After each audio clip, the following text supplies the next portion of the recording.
ये जब 130 करोड़ का दवा घोटाला किए तो स्वास्थ्य विभाग को चरमरा दिया। इस आदमी का चरित्र जो है आपराधिक इतिहास रहा है।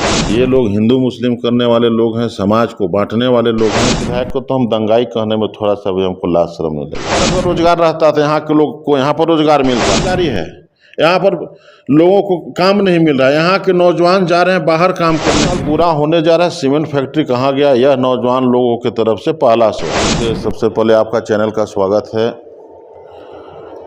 और स्थानीय विधायक जो हैं जब वो क्षेत्र में जा रहे हैं तो लोगों से झूठ बोलने का काम कर रहे हैं। और चूँकि वो 3 बार से यहाँ के 2 बार तो लगातार हो चुका यहाँ से विधायक रहे, और विधायक रहने के बावजूद यहाँ के लोगों को जो उनसे उम्मीद थी, जो उन्होंने चुनाव में वादा किया था, वो उन्होंने पूरा नहीं किया।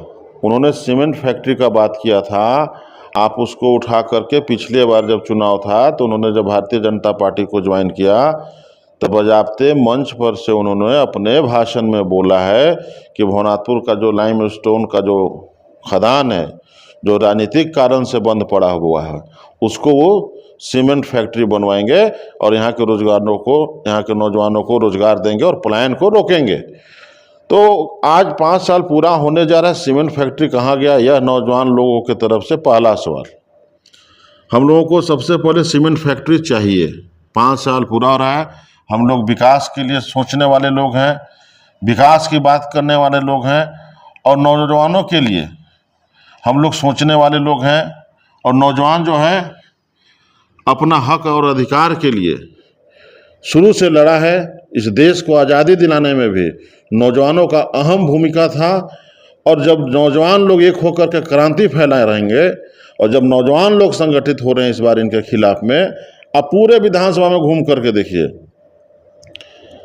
इनके खिलाफ में आज के समय में सबसे ज़्यादा नौजवान लोग हैं। क्योंकि यहाँ पर बेरोजगारी है, यहाँ पर लोगों को काम नहीं मिल रहा है। यहाँ के नौजवान जा रहे हैं बाहर काम करने के लिए, और जब अन्य प्रदेश में अपनी माँ का, बहन का, बेटी का, पत्नी का, बच्चों का भरण पोषण करने के लिए बाहर जब जा रहे हैं काम करने के लिए, और जब वहाँ सब किसी भी तरह का उनके साथ घटना हो रहा है, तो आज आप पूरे विधानसभा में देख लीजिए, आए दिन आप लोग न्यूज़ चैनल के लोग हैं, आप लोग देखते होंगे कि आज वहाँ पर आ रहा है किसी का 100, आज उस स्थान से किसी का 100 आ रहा है, कोई आदमी ऊपर से काम करते समय गिर गया, तो वो अपना भूख का पेट के लिए, अपने बच्चों और अपने परिवार को चलाने के लिए वो आदमी बाहर जाता है काम करने के लिए। यहाँ पर अगर रोजगार रहता तो यहाँ के लोग को यहाँ पर रोजगार मिलता, तो उन नौजवानों को रोजगार यहीं पर मिलना चाहिए ताकि वो अपने परिवार को समय दे सके, अपने परिवार के साथ में रह सके।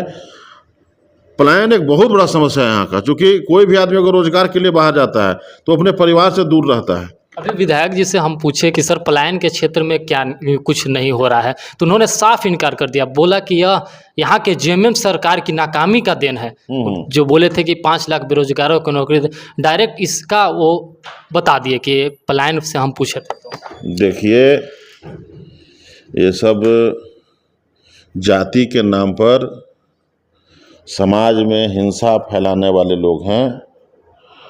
और यह व्यक्ति को, यहाँ के विधायक को तो हम दंगाई कहने में थोड़ा सा भी हमको लाज शर्म नहीं लगेगा।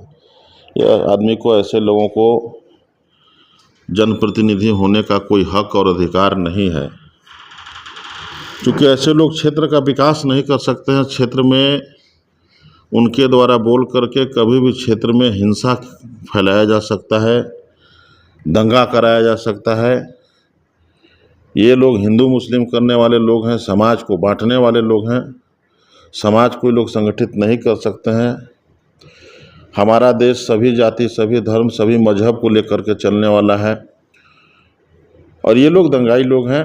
ये लोग हिंदू के नाम पर, मुस्लिम के नाम पर, भगवान राम के नाम पर राजनीति करने वाले लोग हैं। अभी आप बोले कि हिंदू मुस्लिम का राजनीति करने के लिए लेकर के, तो भानु जी साफ बोल रहे हैं कि जो ताहिर अंसारी हैं बंसीधर मंदिर में जा कर के मंदिर को अपमानित किए, ये कहाँ तक सही है? ये हम बताएं आपको, बताइए। ये महमूद सीनियर को जानते हैं? महमूद सीनियर जब भानु जी नौजवान संघर्ष मोर्चा बनाए थे तो महमूद सीनियर इनके पार्टी के केंद्रीय उपाध्यक्ष हुआ करते थे। एगो सीनियर महमूद थे, एक तो जूनियर महमूद थे। ये दोनों महमूद जो हैं ये क्या राजा पहाड़ी पर मंदिर के पुजारी थे। दोनों जाके जब ये विधायक बने भानु प्रताप शाही क्षेत्र से पहली बार 2004 में, तो ये सीनियर महमूद भी गए और नौजवान संघर्ष मोर्चा के केंद्रीय उपाध्यक्ष भी थे, इनके पार्टी के नेता भी थे, और राजा पहाड़ी मंदिर में गए और जूनियर महमूद जी भी गए, दोनों भाई गए, सीनियर भी गए जूनियर भी गए। बड़का बड़का टीका लगा। ये का थे? राजा पहाड़ी के पुजारी थे दोनों हैं। और ताहिर जी बंशीधर मंदिर में चल गए, उनको बंशीधर भगवान से आस्था है, उनको विश्वास है कि हम वहाँ जाएंगे तो हमारा घर परिवार सब ठीक से रहेगा, हमको शांति मिलेगा, हमको भगवान खुश रखेंगे। तो उनकर काहे पेट दर्द हो रहा है? तो बोल रहे हैं कि अपमानित कर रहे हैं मंदिर को। क्या हम मस्जिद में हम जाते हैं? अच्छा ये बताइए ना, आप मस्जिद में जाइए चाहे मत जाइए, आप मस्जिद को तोड़ दीजिएगा, माफ़ी से पूछ रहे हैं, तोड़ दीजिएगा? भारत में इन लोग है ऐसा, कहाँ पाकिस्तान भेज दें? हम क्या करें? देश जब आपका आज़ाद हुआ, आज़ादी के बाद जितने भी धर्म के लोग यहाँ पर हैं सबका मान सम्मान एक बराबर है। किसी भी व्यक्ति के बारे में व्यक्तिगत टिप्पणी इस तरह से नहीं करना चाहिए। आप छोटे राजा जी को बोल रहे हैं छोटे राजा मियाँ, ताहिर मियाँ। अरे ताहिर जी अंसारी हैं, बोलिए ताहिर अंसारी जी बोलिए। अगर कोई खान है तो बोलिए कि फलाने खान जी। तो किसी विशेष जाति को आप नीचे दिखा रहे हैं, यानी कि आपका मानसिक संतुलन बिल्कुल खराब हो चुका है। आप एक जनप्रतिनिधि हैं, आप एक संवैधानिक पद पर बैठे हुए हैं और आप जनता के द्वारा चुने गए जनप्रतिनिधि हैं। आपके लिए सभी समाज को लेकर के चलना, सभी समाज के लिए सोचना, यह आपकी जवाबदेही है, यह आपकी जिम्मेवारी है। लेकिन यह आदमी चुनाव जीतने के लिए ताहिर मियाँ, छोटे राजा मियाँ नहीं समझे, आओ का बोलते हैं, हमको सब पता है, हमारे पास सब बात का जवाब है। यह आदमी, देखिए हर आदमी का चरित्र होता है, चरित्र का सत्यापन भी होता है। आप देखते होंगे कि थाना में आता है, जब लोग अपना चरित्र बनाने के लिए देते हैं, सर्टिफिकेट बनता है, तो चरित्र का भी सत्यापन होता है। तो इस आदमी का चरित्र जो है आपराधिक इतिहास रहा है। यह आदमी का इतिहास शुरू से उठा करके देखिए। आज ठीक है, साक्ष्य के अभाव में आपको हम बरी कर दिए, कोर्ट न्यायालय आपको बरी कर दिया।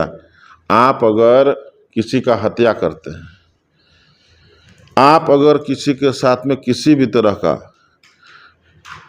जो हमारा संविधान है उसके खिलाफ में जाते हैं, वह दंडनीय अपराध है। लेकिन हमारा जो मुकदमा है, हमारा जो संविधान बना हुआ है, किसी भी मुकदमा में साक्ष्य के अभाव में कभी कभी दोषी व्यक्ति को भी बरी किया जाता है, साक्ष्य के अभाव में, याद रखिएगा। तो इस आदमी का साक्ष्य नहीं मिला तो बरी तो हो गए, हम जान रहे इस बात को, इसलिए करें कि कोई मुकदमा अगर है तब बता दीजिए। इनके ऊपर मुकदमा लगभग उग्रवादी का जो केस था, ये 10 साल उसको झेले हैं, और विधायक बनने के बाद साक्ष्य के साथ में छेड़छाड़ करके अब जब बरी हो गए हैं तब कह रहे हैं कि हमारे ऊपर कुछ है, ये नहीं है। ये भानु प्रताप शाही और आपको कामेश्वर बैठा, इन लोग दोनों छोटे राजा पर गोली चलाने का काम किया था बोलिया में, और आज भी इन लोग का बस चले तो इन लोग गोली चलवा देगा छोटे राजा पर। इन लोग अपराधी है, समाज का लोग शोषण करने वाला व्यक्ति है। तो बोलते हैं कि हम विकास कर रहे हैं अपने क्षेत्र में, पुल पुलिया रोड सब ला करके और क्षेत्र को सुंदर बना रहे हैं, विकास के गति में सबसे तेज ला रहे हैं, और आप बोल रहे हैं कि आप ये बताइए, आप जिस गांव के रहने वाले हैं, जिस घर से आप बिलोंग करते हैं, पहले आप हमको बताइए कि आपका गांव में क्या किए हैं 10 साल में, हिसाब दीजिए आप, क्योंकि आप भी हैं, चैनल से हैं, आप इसी विधानसभा से हैं।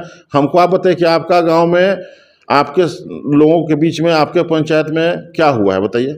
तो हॉस्पिटल बना दिए हैं, बोल रहे हैं कि हॉस्पिटल में डॉक्टर, यहाँ की सरकार के देन है कि डॉक्टर बहाल नहीं कर रही है। देखिए, हम तो यह कहेंगे सरकार का देन नहीं है। जब 130 करोड़ का दवा घोटाला किए तो स्वास्थ्य विभाग को चरमरा दिए। सरकार का देन नहीं है। जब 130 करोड़ का दवा घोटाला किए तो स्वास्थ्य विभाग को चरमरा दिए। विभाग को एक बार जब ये स्वास्थ्य मंत्री बने तो स्वास्थ्य विभाग को ऐसा तूड़े हैं कि अभी तक स्वास्थ्य विभाग जो है फिर से खड़ा बढ़िया से नहीं हो पाया है। पूरा स्वास्थ्य विभाग को इन्होंने लूटने का काम किया। जो मशीन 4000 का है उसको ले रहे हैं 4 करोड़ में। जो बेडशीट 100 रुपया का है वो बेडशीट आ रहा है 10,000 रुपया में। जो स्ट्रेचर 500 रुपया का है वो स्ट्रेचर आ रहा है 5,000 में। तो इस तरह से इन्होंने खंगालने का काम किया, बिल्कुल उसको मतलब लूटने का काम किया है। और उसी का देन है आज जो कि धीरे धीरे करके सरकार जो है स्वास्थ्य विभाग को ठीक करी है। काफ़ी कमज़ोर कर चुके हैं स्वास्थ्य विभाग को, क्योंकि इन्होंने नीचे से लेकर के ऊपर तक लूट मचाने का काम किया था।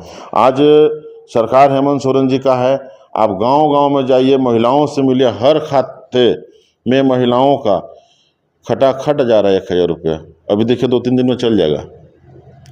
और जब हम लोगों का सरकार पुनः बनेगा तो हर साल 250 रुपया का वृद्धि होगा। आपको पता होगा 5 साल पूरा होते तक, अगला 5 साल पूरा होते तक 2250 रुपया आपको यहाँ की माताएं को, बहनें को मैया सम्मान योजना की तरफ से दिया जाएगा।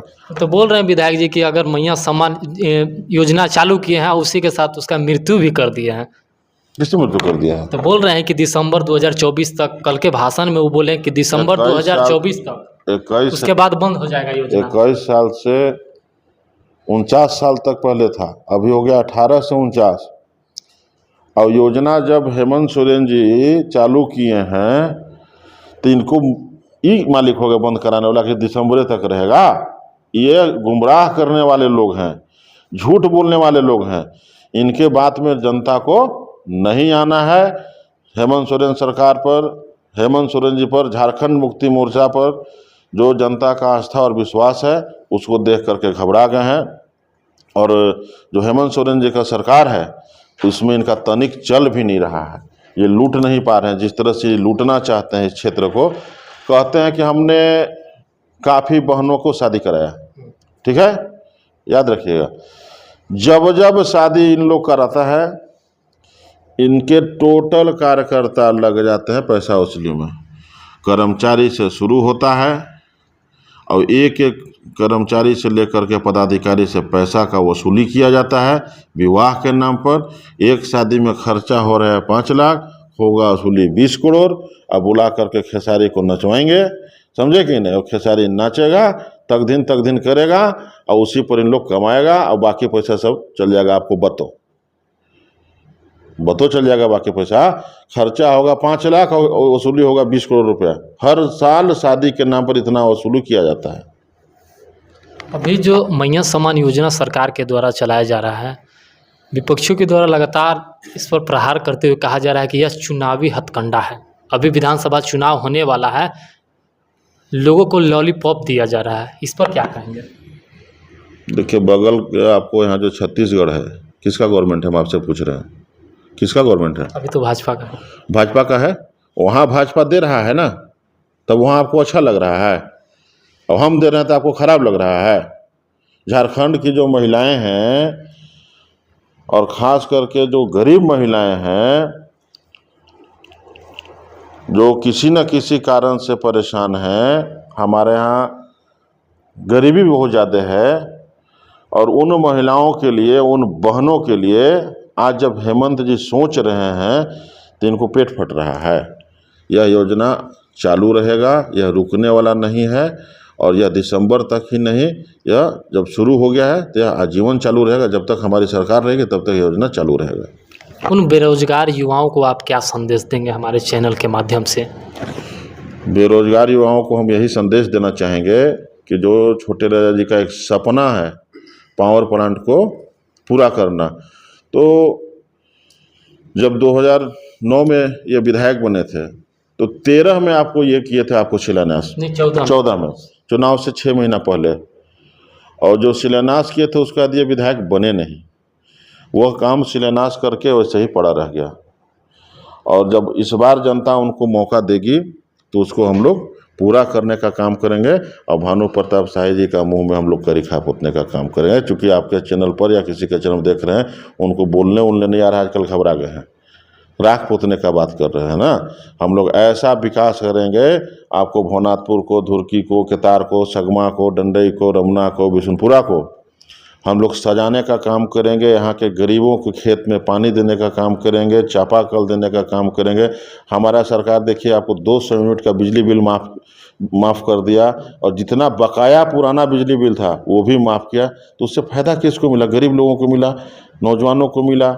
और जब पावर प्लांट बनेगा तो हमारे लोकल लोग ही वहाँ पर रहेंगे, ज़्यादा इन्वॉल्वमेंट यहीं के लोगों की रहेगी, तो नौजवानों का रोज़गार निश्चित रूप से मिलेगा। और पावर प्लांट करके दिया जाएगा, और भी छोटा मोटा जो भी होगा, हर तरह से नौजवानों को, लोकल लोगों को, गरीब परिवार के नौजवानों को रोज़गार के प्रति हम लोग संवेदनशील रहेंगे। नौजवान हमारे पहचान है, उनसे हम अलग हो भी नहीं सकते।